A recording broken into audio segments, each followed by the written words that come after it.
Guys, hello from Kyiv. Misha and I are going to walk and doing this video. Now it's a little bit late, like 10:15 in Kyiv, late time, but it's warm and quiet. But soon I suppose will be a red siren because right now is half of Ukraine is red. A red siren in many regions because of drones coming. And soon we'll be in Kyiv. Latest red siren we have today around 6 p.m. because of the MiG-21K, and last night was quiet. And what's about the news? I check the news always, read what's going on, and today I would like to speak about the situation on the front line in Kursk region and like about some peace deal, because I see that everyone is just waiting when peace deal will happen, when Trump going to meet Putin, or they talk by phone nearest time. I see different information in the internet that they trying and making the peace plan around Easter or 9th of May, and maybe the call will be by the end of March. And the Putin is doing like very light conditions, let's say, because from yesterday what I checked, it is like mostly news are coming now from Russia, not from Ukraine side. So what Putin said yesterday is that he okay, he's not saying no for negotiations, he's okay with negotiations, but there's like two conditions: no military support from US, and Zelensky stopped to mobilize our guys.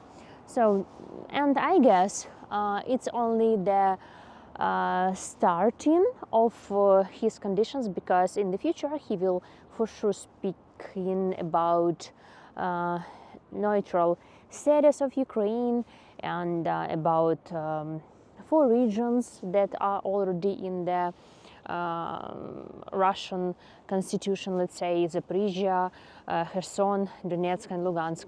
So that is we will know later. So he starts with this, and I see different also information, different publics, journal is written that he's trying to speak about negotiations and peace deal as latest as possible, because maybe it's part of his plan too. Because imagine you talk to Ukraine in 2023 or 2025, or let's say 2026, 2027, how much land you can capture by that time? You know what I mean, yeah? So the latest for him is better, and the question about the our front line. Our front line is huge. I don't remember we once made the like across the Europe. It was like from Poland to Spain. I don't remember. It was like huge. Our front line is huge. The question: who will be controlling our front line?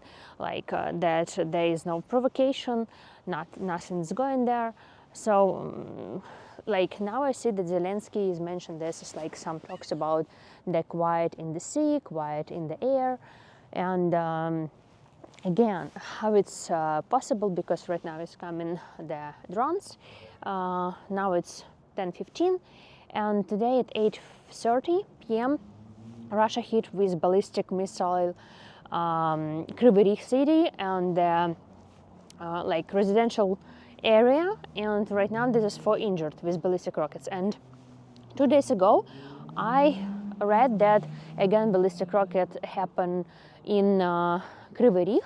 Russia attacked Hotel Druzhba, and maybe 6 days ago it was again hotel in Kryvyi Rih with deaths and injured. So you know, many questions, and what we can do, just wait and wait, as everyone is doing, waiting what will happen.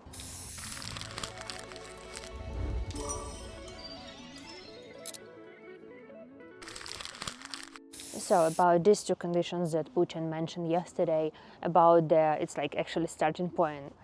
I think it's like some trap or like something, I don't know. He has some plans for sure. It's not only 2 conditions will be. So the mobilization first depends on Zelensky, what he is going to do, and military support depends on Trump. So these 2 conditions, and we will see what's going next. And what's interesting today, I see that Ukraine side comment that everything is ready for signing the contract about rare earth minerals, and we are waiting for the answer from United States. I was like, interesting. And is there any details about the contract? What's in this contract? Nothing. So it's like information from our side that we are ready to sign. So okay, and even it will be peace deal. The question how long it could be last, who and how will block it, and you can sign the peace deal and block it in 7 days. So like the future is very unpredictable now, and I see there's many ways, but I still don't change my mind about that Putin don't want to stop the war, because it's profitable for him to make the weapons, give the working place in his country, and he want to get more land. So I don't see the reasons that Putin wanted to stop the war and just have these two conditions. So he doesn't say no.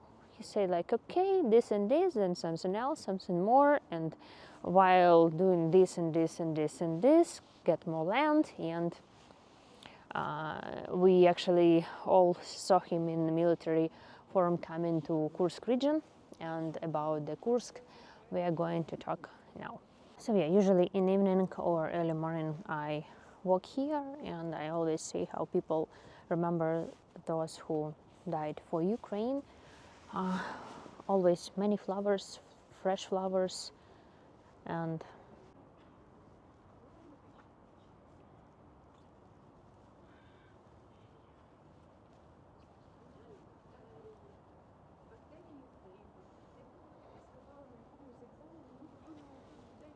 so about Sudzha and Kursk Oblast.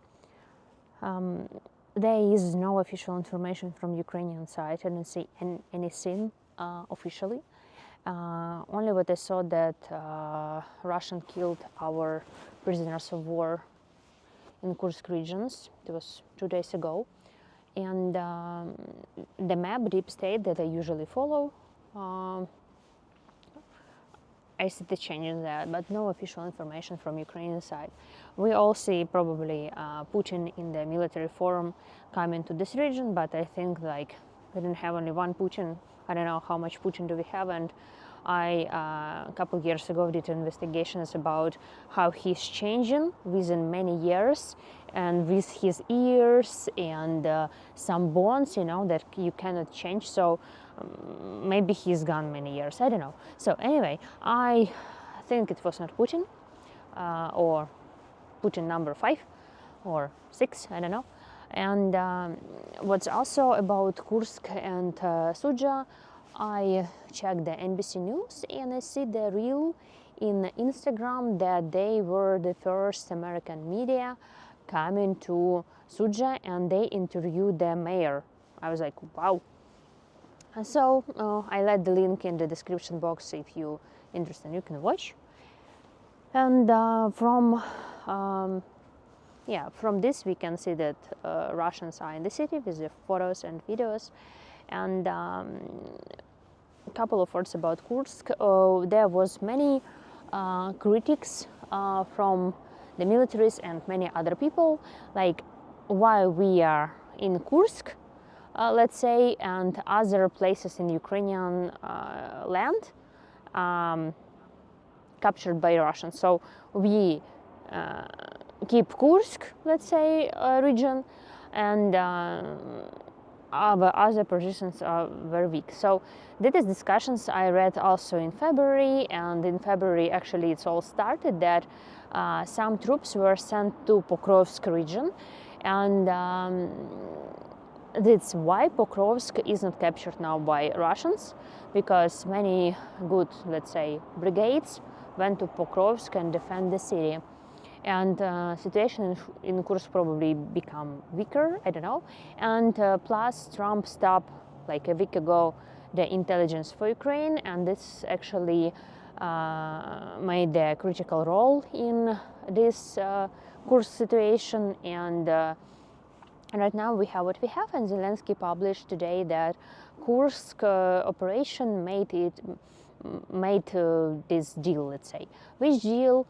Maybe about Pokrovsk, maybe about something else. It was some plan, but many about for this half a year about Kursk talking about that it was actually some PR and just showing that we are, I can say not PR, just for increase our military mood, to showing that we have power, we can capture something and surprise everyone. I don't know. So about Kursk region, it was like instead of like message for Russia, instead of capture other land, watch better your borders, and no one expect this could happen, and everyone start to speak about Ukraine, that actually Ukraine invaded Russia. So how you can imagine this? Ukraine invaded Russia, and soldiers from North Korea came and protect Russia, So this also was how I can say good possibilities to speak about Ukraine, because let's say there's not many media right now, like where's all the journalists, where they are. I remember in 2022, 2023, like many were here, different rooftops, Maidan, and many media were coming. Like you can see a lot of foreign medias from different countries. So right now it's quieter, and so what we can do. So this operation made, as Zelensky said, made a deal, and what's else? So guys, I think I mentioned the most important topics of the last couple of days, and there's, like as usual, war-life balance routine with drone attacks and air raid sirens. I said it was Kharkiv under the attack actually very often, and Kryvyi Rih with ballistics, like 2 or 3 ballistic attacks for the last week. And after this massive attack on Russia on Moscow from Ukraine side with 337 drones, of course we know Russia, it will be some answer, but we all know it's like if we do nothing against them, they continue killing us. So actually it doesn't matter. Russia is killing civilians, maternity hospitals, and schools. I can say it's doesn't change, let's say, much in attack on our land. So we will see, because after something huge happened in Russia, usually, I don't know, I also read some information that we have to send Oreshnik again, and it was about, they again speaking about Oreshnik the days after the attack. But, we will see. This is what I can say, because we all want peace. But we also need to protect ourselves, and with these drone attacks we show in Russia that Russia should be also very interested in peace and stop this war, because we also have a teeth, and we so sick and tired of signing some contracts and believe in just words, so that's the plan. So guys, thank you so much for your support for my channel, watching these videos, and your interest in Ukraine. Don't forget about us, and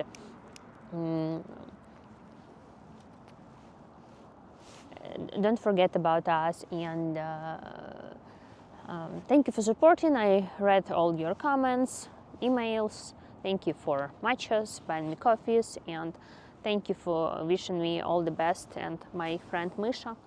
And we will keep in touch, and believe in the best, and preparing for the worst. But I have a strong feeling that it's never-ending story.